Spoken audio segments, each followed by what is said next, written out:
Early one cold morning at a mountain wildlife rehab in North Carolina, a pregnant bobcat named Juniper blocked the gate and pressed herself against her caretaker, like she was trying to physically keep him from leaving. Everyone said it was just hormones, but Ethan heard something in her voice he'd never heard before. No growl, no warning, a plea. Then the security camera flagged movement along the fence line overnight. And when the vet arrived and the ultrasound came on, the room went quiet because Juniper wasn't clinging out of need. She was clinging because she was dying, and Ethan was the only one she trusted to understand. Before we start, hit the like button and make sure to subscribe if you haven't. And hit that notification bell so that you won't miss any new stories.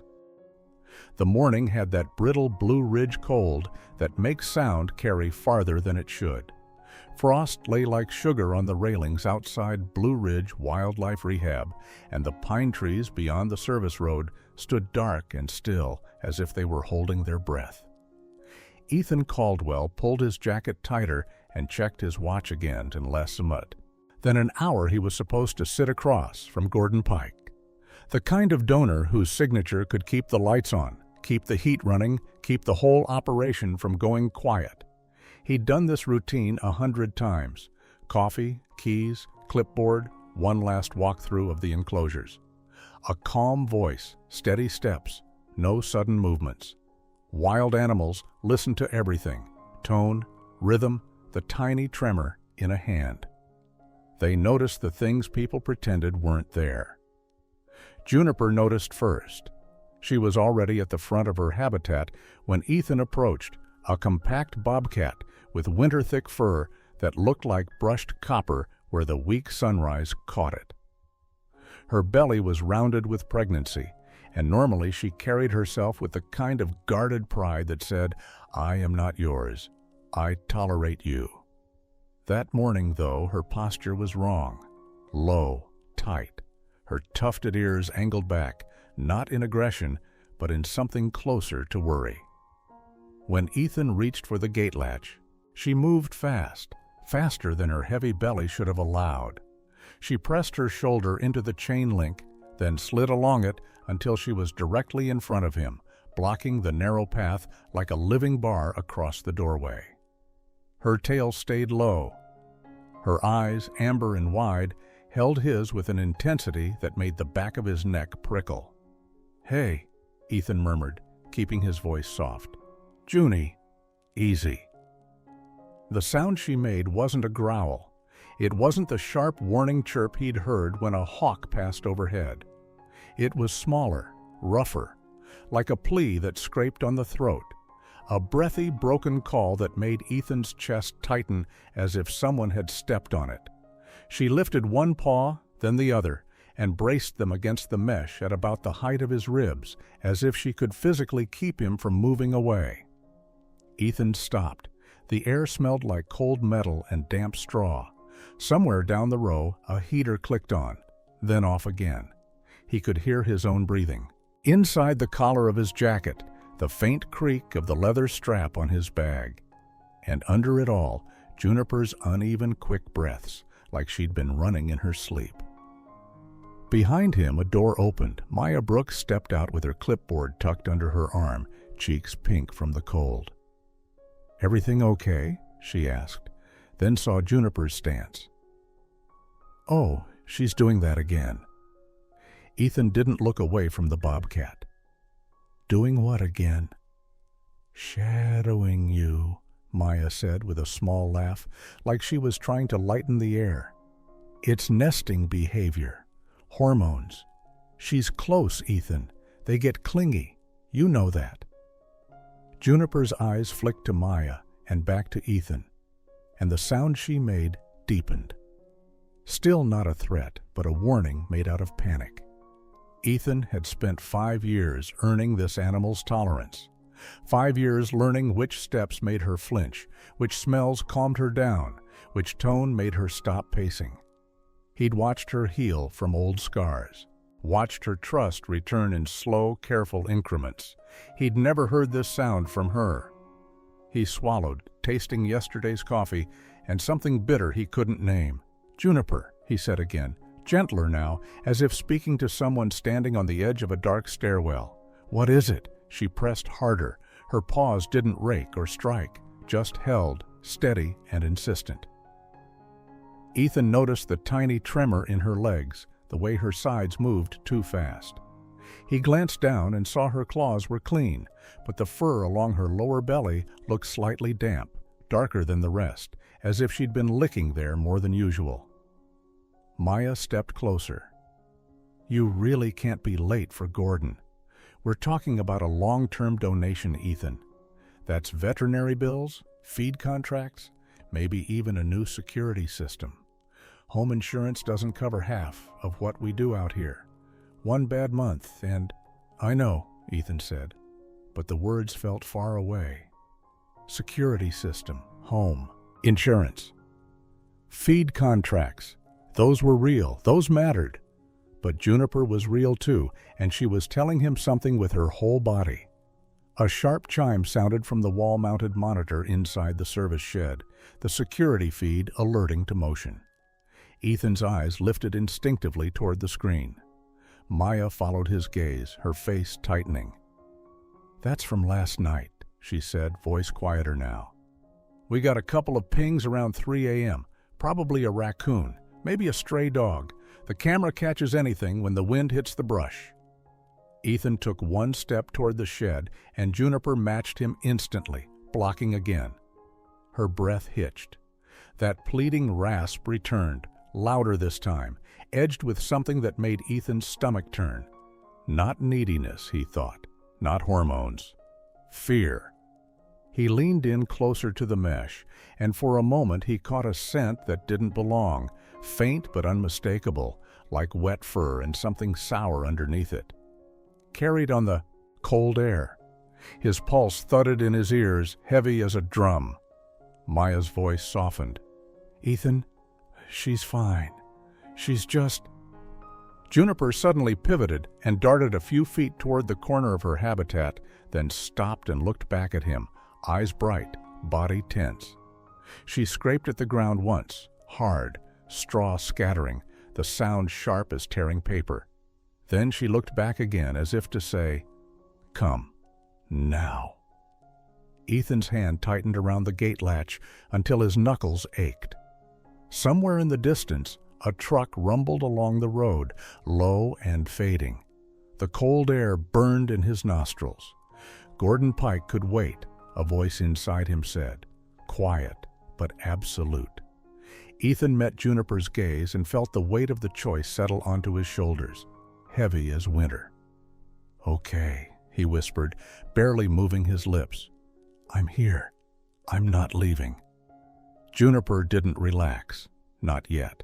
But she took one careful step toward that scraped patch of straw, and Ethan knew, with a certainty, that made his throat go tight, that whatever was waiting in that corner had started long before sunrise. And if he turned away now, he might never forgive himself. Ethan eased the gate open with a slow, careful pull, the metal giving a faint squeal that sounded too loud in the icy morning.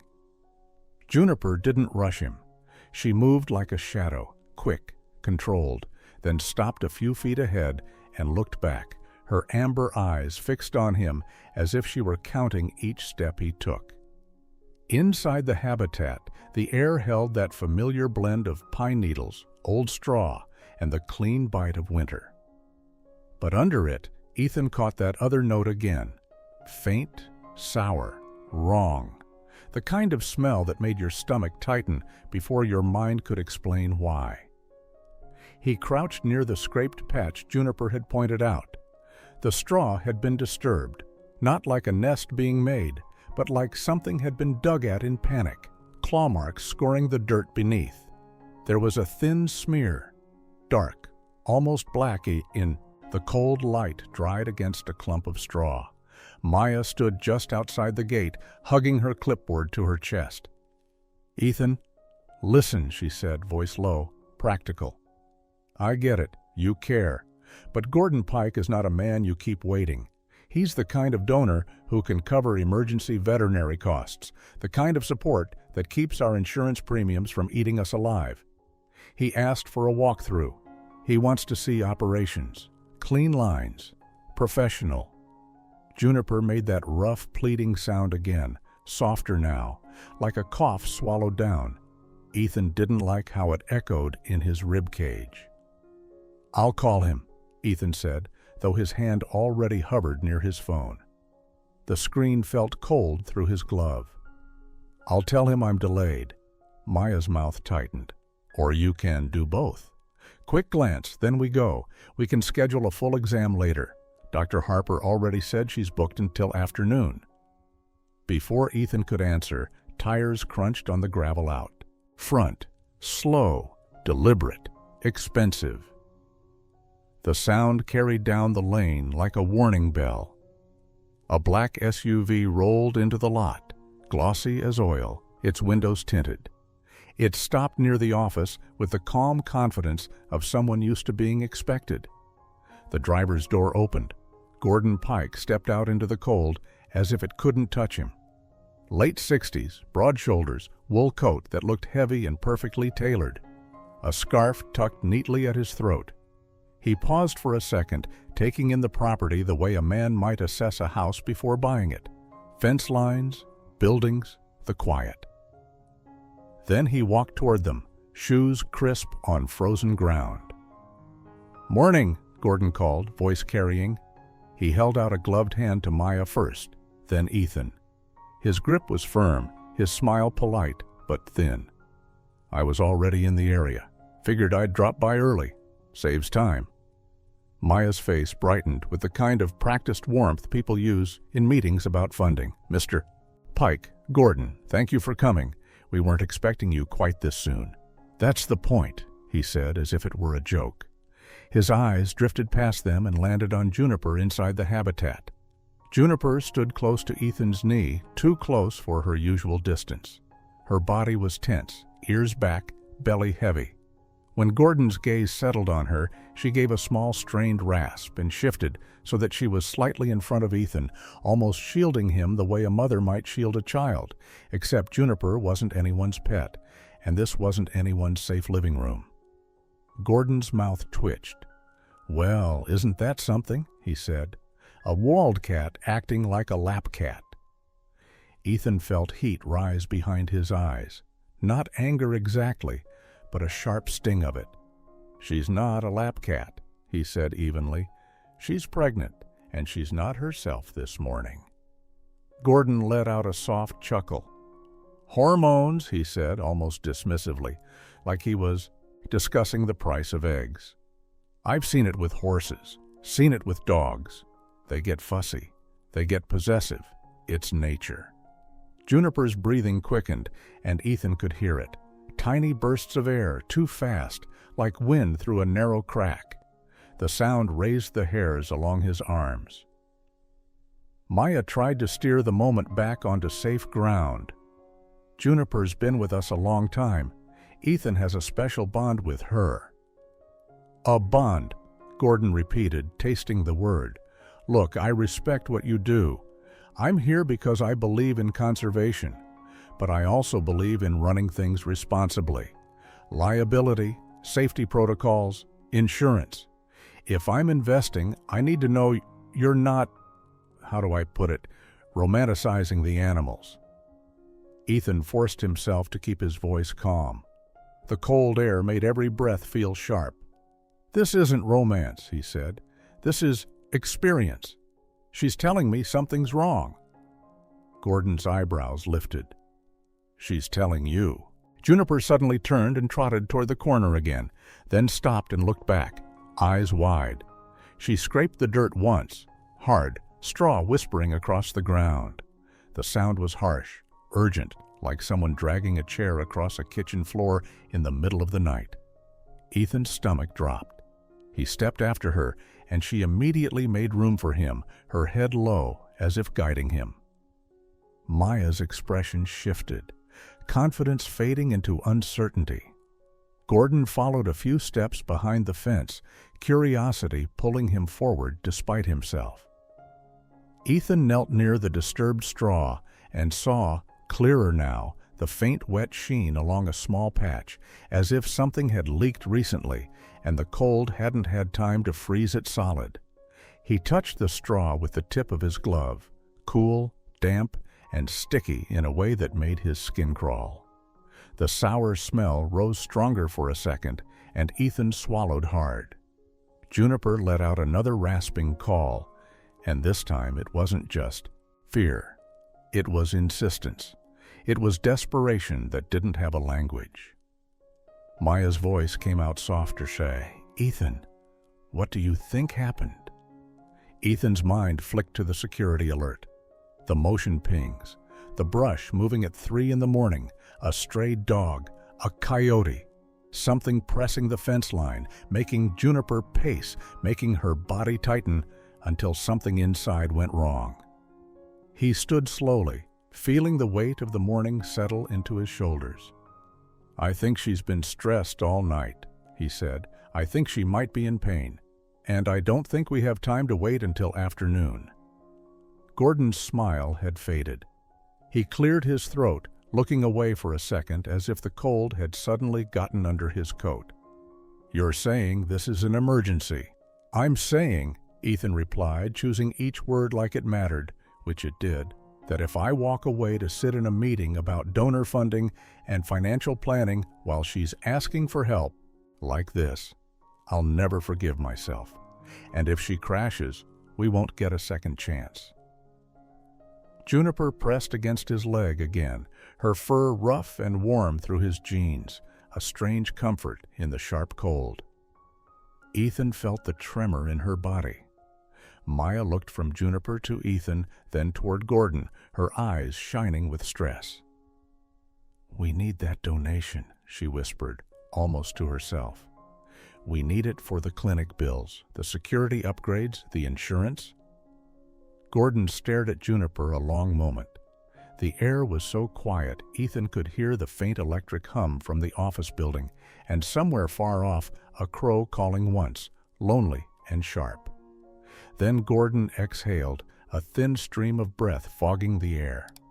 "Fine," he said, voice steadier than his face. "Show me what you need to do, but do it professionally. If we're talking emergency care and medical costs, I want transparency. I want documentation."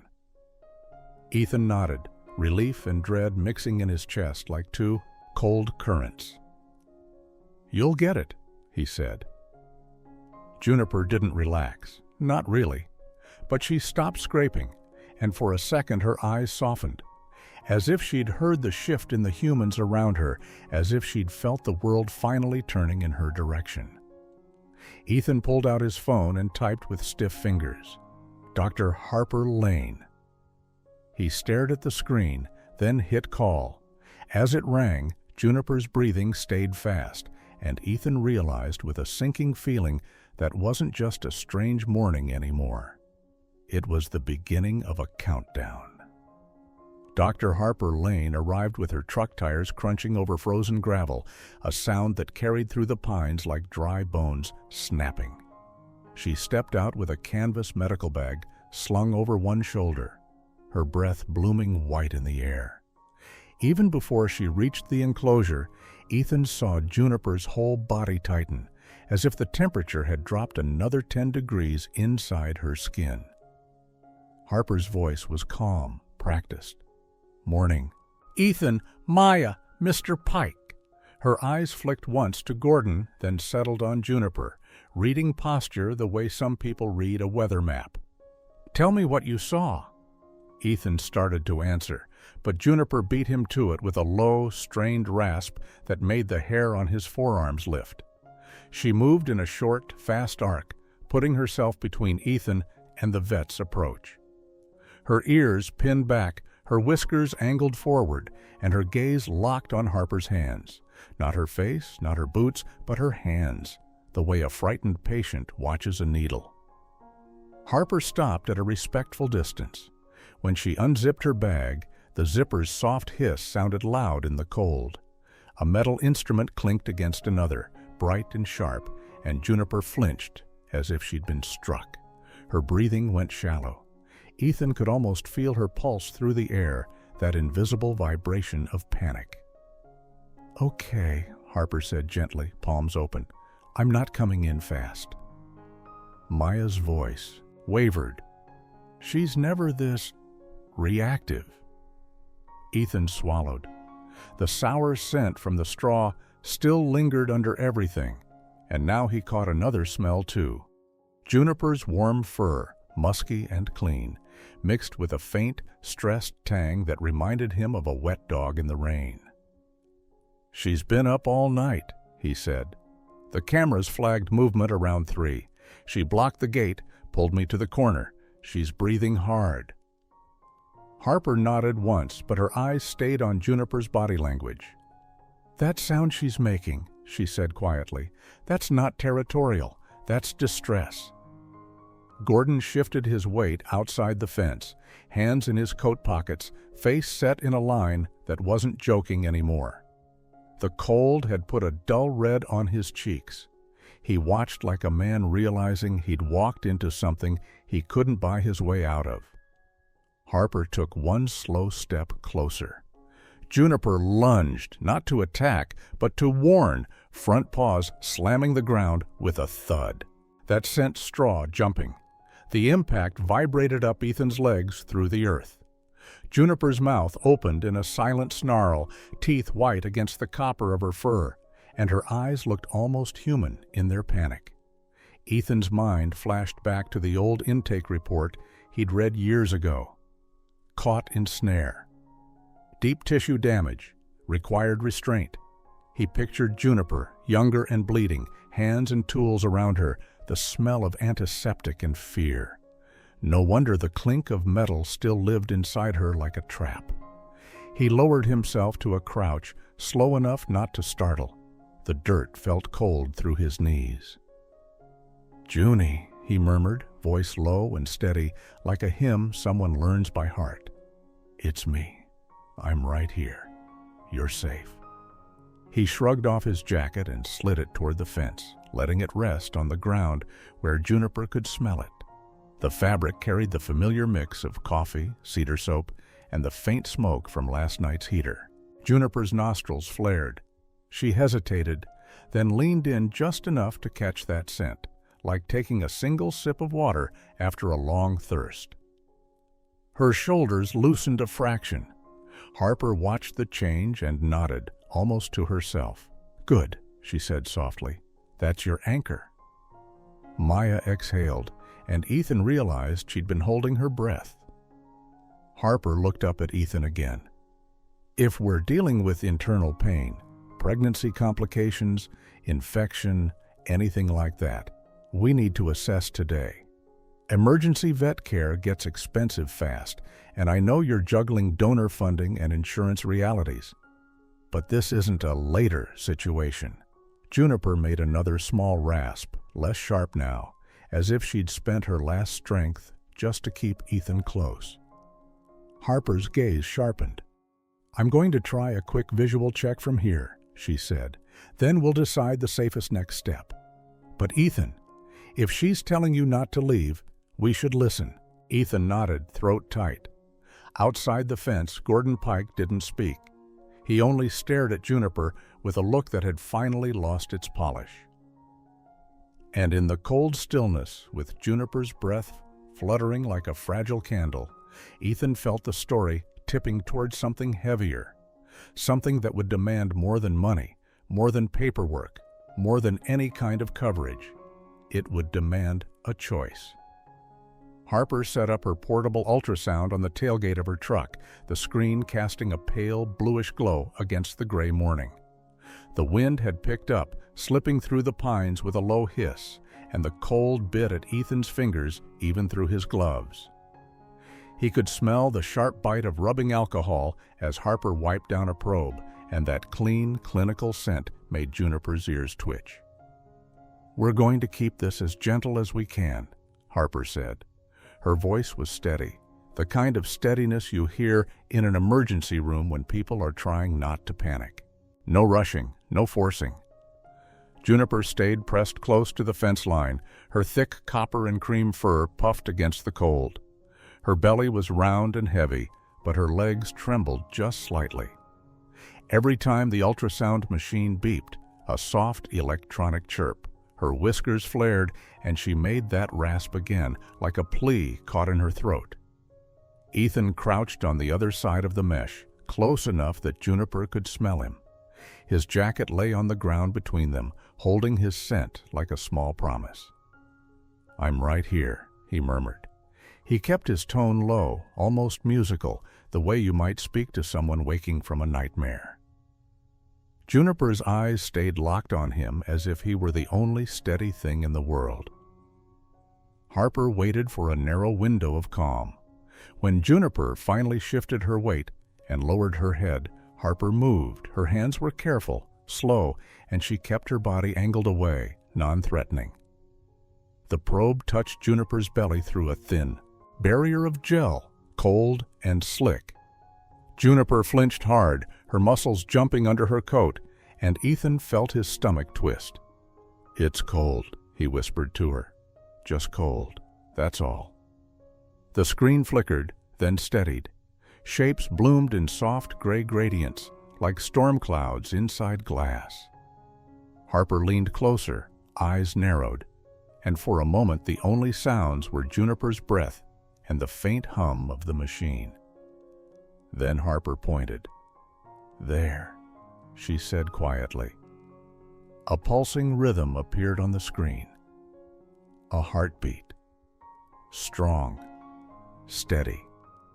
Ethan didn't realize he'd stopped breathing until his chest ached. Harper shifted the probe a fraction. And there's another.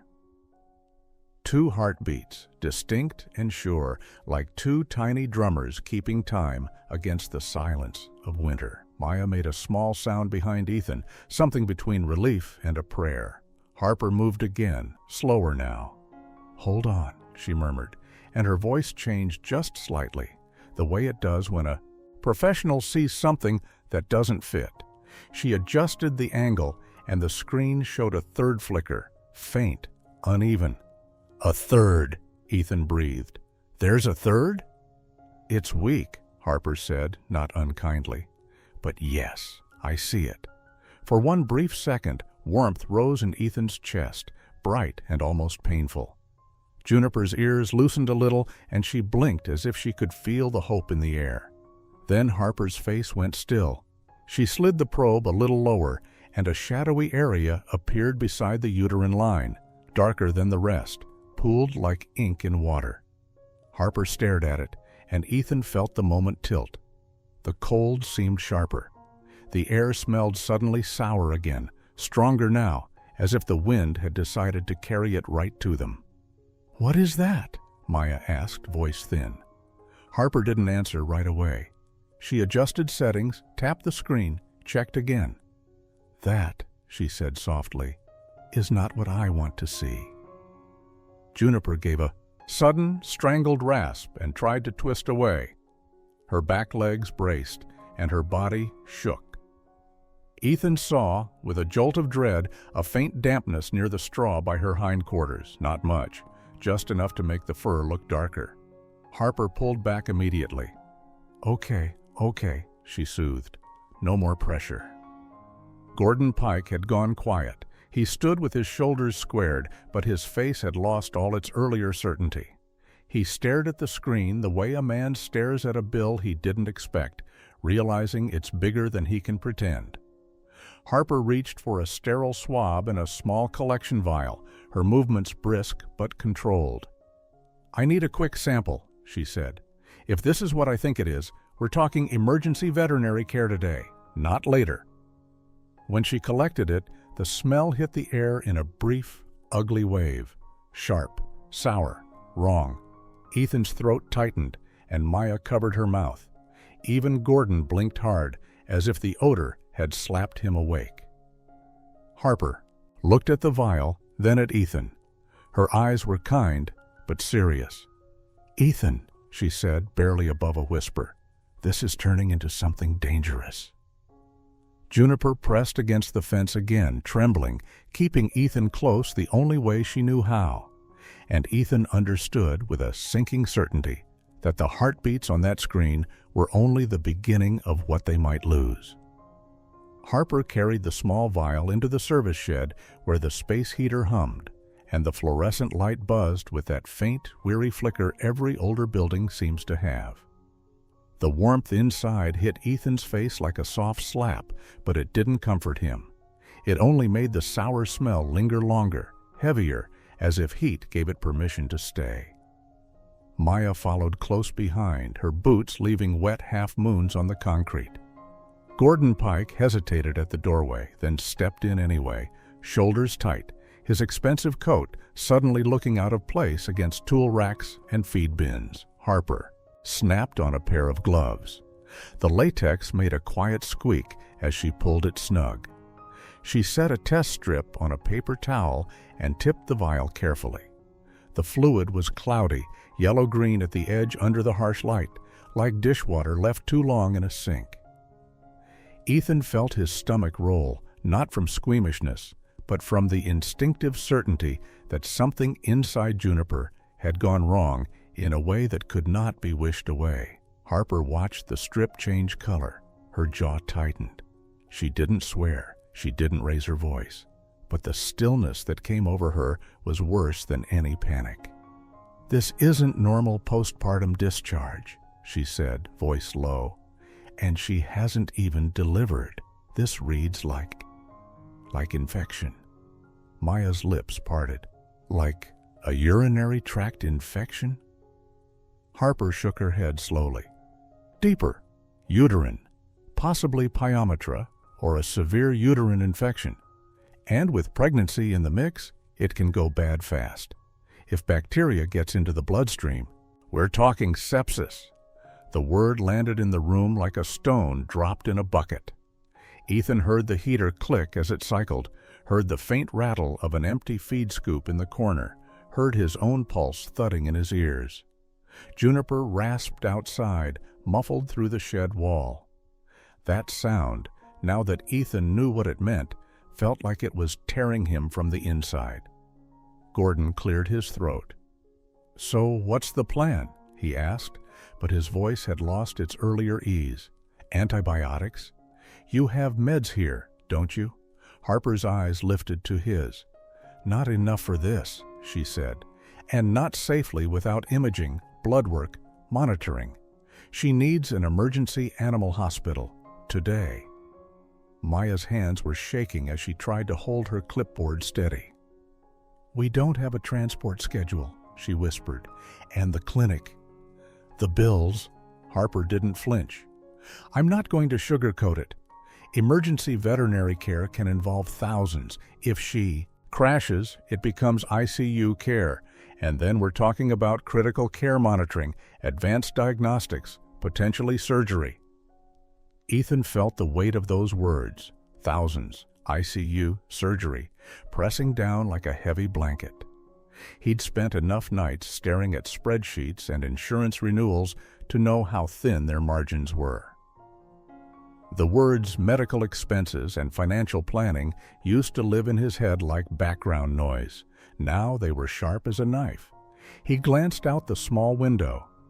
Juniper stood near the fence line, her fur glowing warm copper against the gray world, her breath puffing out in little white clouds.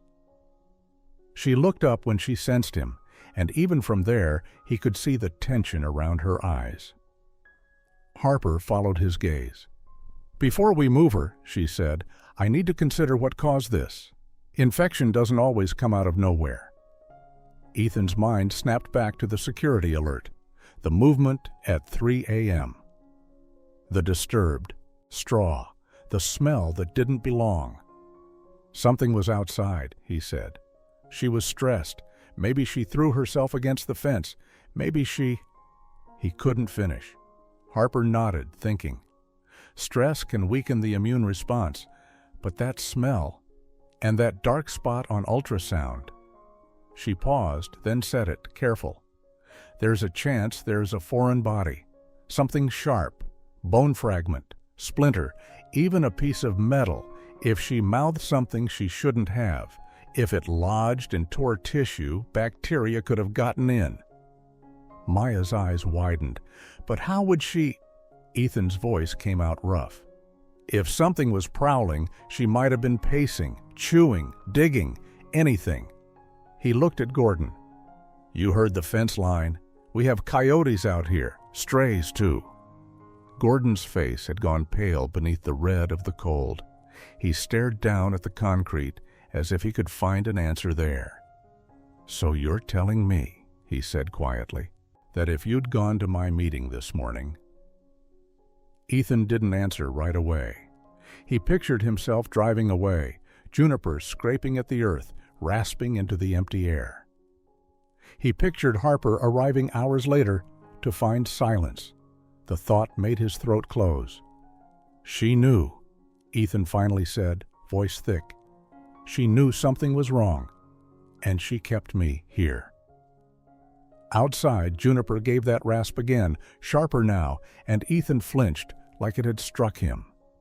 Maya's eyes filled. I laughed, she whispered. I told you it was hormones. Harper placed a hand on Maya's shoulder, gentle but firm. You didn't know, she said, but now we do. We move. Gordon Pike stood very still for a long moment. Then, as if making a decision he hadn't expected to make today, he pulled out his phone. The screen light painted his face a cold blue. I have a driver, he said, then shook his head once and pocketed the phone. No, forget that. I'll drive. He looked at Ethan, and the old arrogance was gone. If she needs an emergency hospital in Asheville, I can get you there faster than waiting on paperwork. Ethan blinked, surprised. Gordon? Don't, Gordon cut in, voice rougher than before. Just tell me what to do. In that cramped shed, with the heater humming and Juniper's broken plea seeping through the walls, the truth settled over them all. Quiet, heavy, undeniable. Juniper hadn't been begging for comfort. She'd been begging to live. They moved with fast, careful urgency. Harper lined a transport crate with blankets warmed near the heater, the fabric smelling of clean cotton. Maya tightened the straps with shaking hands. Ethan kept his voice low. I'm here, while Juniper paced, belly heavy, breath coming in short puffs that fogged the cold air. Gordon backed his SUV to the shed, tires crunching over ice. When Juniper finally settled into the crate, she pressed her face to the bars and locked. On Ethan with wide amber eyes, as if she could hold him in place with sight alone. I'm coming, Ethan told her, and he meant it like a vow. Harper climbed into the back seat with her medical bag and a small oxygen canister. Maya slid in beside her, clutching intake forms and permits, the unglamorous paperwork that keeps a place like theirs covered by insurance and in good standing. Gordon took the wheel. Ethan sat closest to the crate, one hand on the blanket through the bars so Juniper could feel his warmth. They pulled onto the mountain road, and the world turned the color of pewter. Bare branches scratched at the sky. Snow lingered in the ditches like old salt. Inside the car, Ethan heard the faint rattle of the crate, Juniper's uneven breathing, the low hum of tires on cold pavement. Every few minutes, she made that rasping sound, smaller now, like she didn't have much voice left. Harper spoke while tapping her phone. I'm calling Asheville Emergency Animal Hospital. She may need imaging, blood work, IV antibiotics, maybe surgery. If this is sepsis, the medical bills rise fast. She glanced at Gordon in the mirror. This is where pet insurance helps families. Sanctuaries don't have that cushion. Maya's mouth trembled.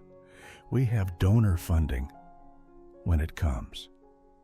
Gordon's knuckles stayed white on the wheel. We'll handle the financial planning later, he said. Right now, we drive. Then brake lights flared ahead, hard red against gray. Traffic slowed to a crawl. A siren wailed somewhere up the road, thin and distant. Gordon leaned forward. Accident.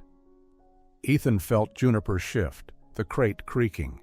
A cold wave rolled through his gut. The dashboard clock changed 1 minute at a time, each click like a lock turning. Gordon signaled right and took a narrower road that climbed into the trees, longer and steeper, edged with icy shadow, but moving. The SUV rocked over uneven asphalt. Ethan tasted metal at the back of his throat. Harper put the hospital on speaker. The voice crackled through, calm but firm. "If she has uterine compromise or rupture risk, you're on a clock. Call us 10 minutes out. We'll be ready." Ethan leaned close to the crate. The blanket under his fingers was warm. Her breath was not. "Hold on, Junie," he whispered. "Please." Juniper's eyes blinked slow, then too fast. Harper leaned in, checked her gums through the bars, and her face tightened. "Gordon," she said, voice sharp with control, "go faster. She's starting to crash." Asheville Emergency Animal Hospital glowed against the gray afternoon like a lighthouse. White lights, wet pavement, the sharp smell of disinfectant that hits you before the doors even slide open. The moment Gordon stopped, a tech in Navy scrubs was already there with a gurney. The wheels squeaked as they rolled it out, and that sound, small and ordinary, made Ethan's throat tighten, because ordinary sounds shouldn't belong in a moment like this. Juniper's crate shifted as they lifted it. Her breathing was shallow now, quick little sips of air that fogged the bars. Her eyes stayed on Ethan, wide and glossy, and he felt the strange, human ache of being watched by something that couldn't speak, but still managed to ask, plain as day, "Please don't leave me." Inside, everything was bright and cold. Phones rang. A printer spit out paper. Somewhere behind a door, a dog barked once, then went silent. Harper spoke fast to the intake team. Pregnant Bobcat, suspected uterine infection, possible foreign body, risk of sepsis, while Maya fumbled with forms, hands trembling. Gordon stood near the wall like a man who'd walked into a storm without realizing it was coming. A veterinarian with tired eyes and a steady voice introduced herself as Dr. Nguyen. She didn't waste words. "We need imaging and blood work now," she said. "If this is uterine compromise, we're minutes away from catastrophe." Ethan tried to step closer to Juniper, but a tech gently blocked him. "Sir, we have to take her back." Ethan's chest went tight, almost angry. "She won't calm down without me," he said, and he heard how raw his own voice sounded. "She's been begging me not to leave since sunrise." Dr. Nguyen hesitated, then looked at Harper. Harper nodded once. "He's her anchor," she said. "Stress will spike her temperature and heart rate. She's trauma reactive." They allowed Ethan to walk beside the gurney for a few more feet. Juniper's head lifted weakly, and when Ethan placed 2 fingers through the crate bars, she pressed her cheek into them, just for a second, fur warm and rough like an old wool blanket. Then the doors swung shut. Ethan stood in the hallway under fluorescent lights that made everyone's skin look a little too pale. He could hear muffled voices behind the door, the clink of instruments, the soft alarm beep of a monitor. He could almost smell Juniper's fear through the crack, mixed with antiseptic and the rubbery scent of gloves. Minutes later, Dr. Nguyen returned with an ultrasound printout and a look that told the truth before she spoke. "She's septic or heading there," she said. "Her labs are bad, and that fluid pocket you saw, there's infection. We also suspect a tear or a lodged fragment. The question now is what we prioritize." Ethan's mouth went dry. "The babies," he said, then hated how small his voice sounded. "And her." Dr. Nguyen nodded, gentle but firm. "Option 1, emergency surgery to control the infection and save Juniper. That may mean we lose the litter. Option 2, aggressive IV antibiotics and critical care monitoring to try to stabilize her while keeping the pregnancy, but she could crash and we lose everyone. Either way, this is emergency vet territory. ICU, medical bills, all of it. I want you to understand the risk clearly." Gordon swallowed hard. "Is there any financing option?" he asked quietly, like the words tasted bitter. "Any way to—" Harper cut in, not unkindly. "We'll talk logistics. Right now we decide." Ethan stared at the door Juniper had disappeared behind, and the world narrowed to a single, awful line. He could still feel the imprint of her cheek against his fingers. He could still hear that rasp, that pleading sound that had dragged him back from his car keys and his schedule. "I need to see her," Ethan said, "just once, before I choose." They led him to the threshold. Juniper lay under a warming blanket, her copper fur dulled by sweat, her eyes half-lidded. The monitor beside her pulsed green lines, steady, then a second line, smaller and flickering. A tech's voice sharpened. "Fetal heart rate is dropping." Ethan felt his heart slam against his ribs. Juniper's eyes opened wider, finding him through the haze, and for one suspended breath, it was as if the whole room waited for his answer. Ethan stood at the foot of the table, hands clenched so tight his fingers ached. Juniper's eyes were open now, glassy with pain and medication, but still searching. The monitor kept its steady, indifferent beeping until it didn't. A higher, sharper alarm chirped once, and the tech beside Dr. Nguyen said, "Fetal rate is dropping again." Time didn't speed up the way it does in movies. It slowed. Ethan noticed ridiculous details, the way the overhead light made everything look too white, the way a strand of Harper's hair had slipped from her bun, the way Juniper's whiskers trembled with each shallow breath. He could taste the dryness on his tongue, like pennies. Dr. Nguyen's voice stayed gentle, but it left no room for comfort. "Ethan, we have to decide. If we wait, we may lose Juniper. If we go now, we may not save all the kittens. I'm sorry. There isn't a clean path." Ethan leaned forward and slid 2 fingers through the crate bars again. Juniper's cheek met them, weakly but on purpose. Her fur felt warm and slightly damp, and that tiny contact hit Ethan harder than any speech could have. It was trust. It was a wild animal choosing one human in the middle of fear. "I promised her," he said, and his voice broke on the last word. Harper stepped closer. "Then keep the promise," she whispered. "Save her. If we lose her, we lose everything." Maya stood with both hands pressed to her mouth, tears shining in her eyes. Gordon Pike had gone very still, his face turned away as if he didn't want anyone to see how wet his eyes were. A man who had come here to talk about donor funding and budgets now looked like someone standing in church after a hard funeral. Ethan took a breath that scraped in his chest. "Do the surgery," he said. "Save Juniper. Do whatever gives her the best chance. Please." Dr. Nguyen nodded once. "Okay," she said, and the room moved. Nurses shifted positions. Instruments clinked softly. A drape went up. The air filled with that sharp, clean smell of antiseptic and the steady hush of professionals doing what they do when lives hang by a thread. They guided Ethan back into the hallway. The doors swung shut, and the silence after was the loudest thing he'd ever heard. Hours passed in pieces. A coffee machine gurgled somewhere down the hall. A printer kept spitting out forms. Ethan signed what needed signing with a hand that didn't feel like his own. Authorizations, estimates, consent for critical care monitoring, words that made the medical bills feel real in a way he'd never wanted. Maya sat beside him, shoulders shaking with quiet sobs. Harper paced. Gordon stood at the window, staring out at the parking lot where the sky had turned the color of bruised steel. Finally, Dr. Nguyen returned.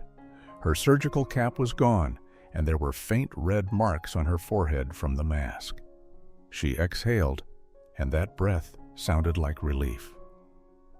"Juniper made it through," she said. "We removed infected tissue and found a small sharp fragment lodged where it shouldn't have been, likely caused the tear that let bacteria in. Maya let out a sound like a prayer. Ethan's knees almost buckled. Dr. Nguyen's eyes softened. "We couldn't save all the kittens," she added gently. "One didn't make it, but 2 are alive. They're tiny, weak, but breathing. We'll keep them warm and monitored." Ethan covered his face for a second, and when he lowered his hands, he realized he was crying without making noise. It was grief and gratitude in the same breath, too much for one heart, yet somehow real. Gordon Pike cleared his throat. "Doctor," he said, voice rough, "whatever the cost is, handle it. And tomorrow I'll sign the pledge. No meeting, no presentation. I don't need convincing anymore." Harper's shoulders sagged like someone finally setting down a heavy load. Maya looked at Gordon as if she didn't recognize him. A few days later, Juniper was stable enough to return to Blue Ridge. The sanctuary looked the same, fences, pine trees, winter light, but it felt different, like the air had been rinsed clean. They placed Juniper in a quiet recovery space, dim and warm, with clean straw that smelled sweet and dry. The 2 surviving kittens were kept nearby, bundled under heating pads, their tiny bodies making faint squeaks like new rubber toys. Ethan followed every rule, every protocol. No crowding, no sudden movement. Respect the animal, respect the stress. He sat a careful distance away on a low stool, hands open on his knees, letting Juniper decide the space between them. At first, she only watched him, eyes narrowed, still weary, still protective.